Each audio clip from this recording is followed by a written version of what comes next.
Hey folks, here we are. The NFL Conference Championships this Sunday. And let me tell you, oh, by the way, sorry, my name is Dusan Naumovic, and this is I Know NFL Picks. And here we are in January 2026, and we have an exciting weekend coming up, but let's talk about the past weekend, which was way more exciting than I ever expected. Let's tone down that light a little bit. How's that? Well, the Houston Texans versus New England Patriots. Houston fans were talking a big game. I mean, they were talking up a storm, like they were some kind of unstoppable team.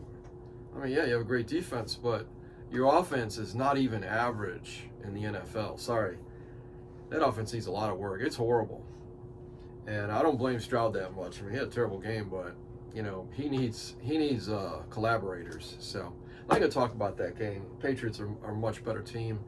And then the other team, the Seahawks, just destroyed the 49ers. I don't know. 49ers just didn't show up from the beginning.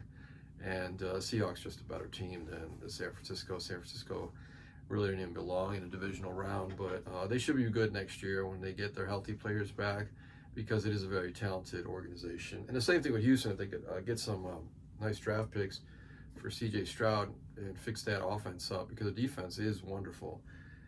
But the Patriots are looking good going into Sunday, and the Seahawks are looking very strong too.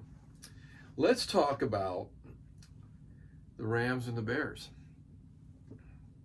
Oh my God, I almost had a stroke when Caleb stepped back and ran back and then twirled around and threw that touchdown pass that sent the game into overtime. That game started out so boring and miserable, and then like a lot of Bears games, because the Bears know how to take a finesse team, especially like the Rams, and make them look sloppy, because the Bears play smash mouth, snot nose football, since the days of Buddy Ryan and Mike Ditka, and that just seems to be the culture there, and it's just ugly football, and it's hard to watch, but they got some players, and that's a good football team, and they almost won that game. They could have won that game. I'm even going to say they should have won that game, but shoulda, coulda, woulda, it's all part of the game, everything that happens. The LA Rams won fair and square, and really the Rams are a more talented football team and a better football team, and I think what happened was correct. Ben Johnson, you're a knucklehead, man. You're a knucklehead. Not taking field goals? What? What the hell, man? You're the guy you learned from, your mentor, tutor, Dan Campbell. The guy's nuts. Going on fourth down all the time. Don't do that. Playoff game. Trust your team. Take the points. Take the points, Ben. Seem like an angry little white man. So stop. Relax. Take the field goals. You're doing a good job, by the way, you angry little white man. Okay. Anyway, no racial overtones there. I just felt like saying that. Anyway, so Bills at the Broncos. Man, talk about a double catastrophe. First of all, the Bills could have won that game easily. Just James Cook was on fire. He had holes. He was running great. If I was the head coach, he would have had over 200, probably 250 yards rushing, and the Bills would have won that game easily. James Cook would have had 4 or 5 rushing touchdowns, and Josh Allen would not have been put in a position to make mistakes, because the Denver pass defense is very, very good. And you were in Mile High, and the ball flies differently at a mile high, 5,280 feet, whatever it is up there. And the ball just flies differently. Ask Dak Prescott when he played them this year. The ball just flies differently. It's the air density is very different at 5,000 feet than it is at sea level. So if you have, even if you have a great consistent passing game, it's going to be different up there. And when you have a dominant rushing attack, use it. the Bills should be going to the AFC Championship game and then the Super Bowl. But unfortunately, it didn't happen, and Josh Allen, got pretty upset. I feel bad for him, but the guy's making $50 million a year, and can't feel too bad for him. Okay, so the Broncos, oh my God, second to the last play of the game, their star quarterback, who I've been calling his name since he came out of college. Even when he was in college, he was the all-time leader in pass completion percentage in NCAA history when he came out of college. It was like 77%. Bo Nix, tremendous athlete, tremendous competitor, and a good guy. And he looks like he broke his ankle the second to the last play of the game. Like, what the freaking bleep, bleep, bleep, bleep, freaking bleep, bleep happened? I mean, talk about bad luck. So there's an opportunity here, to hedge your bets. Plus 1,300 last time I checked on the Broncos winning this weekend's game. It's not a bad time to, use that as a hedge. It's not a bad time at all. I did. I expect New England to be playing the Rams in the Super Bowl, and I'll elaborate on that in a second. Why I think the Rams are going to beat Seattle. I know Seattle Seahawks Nation, man, you guys are tremendous, and your team is tremendous. But the problem for you is the Rams' offensive line, and then the master quarterback, Matthew Stafford. He chopped you up the last time, and he's going to chop you up again. You just can't get to him. I don't think you'll get to him. If you get to him, that's great. But I don't think it's going to happen. I think he's going to chop you up. And I don't think Sam Darnold can keep up. I mean, your defense is better than the Rams' defense, but then the quarterback difference. Here's Stafford and here's Darnold. I mean, Stafford is a legend.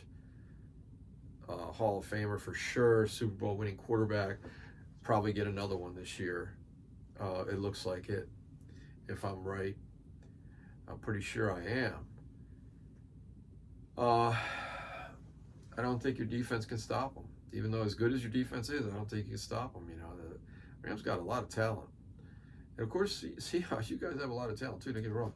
But again, the glaring difference is Sam Darnold versus Matthew Stafford. There isn't that much of a difference between the two defenses, but the two quarterbacks, the pressure that Sam Darnold's going to see, and I think a lot of blitzes are going to be coming his way, and he can't handle blitzes.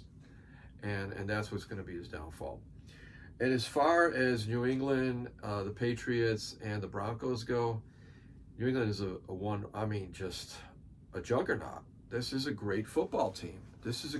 Drake May is the real deal. Drake May reminds me of a young Troy Aikman. This guy is unbelievable. He's going to take this team to the Super Bowl. I think it's going to be a good game in the Super Bowl, but I think they're going to lose to the Rams just because of Matthew Stafford's experience, and Sean McVay's been there before. But the thing about New England is they're a team of the future.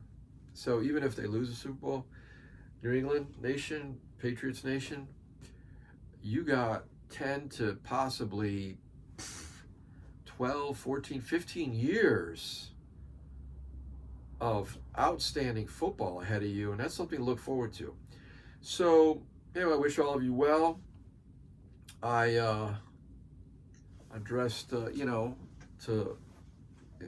an authoritative, I have an authoritative look because that's what I'm trying to sell here, because I believe I know what I'm talking about.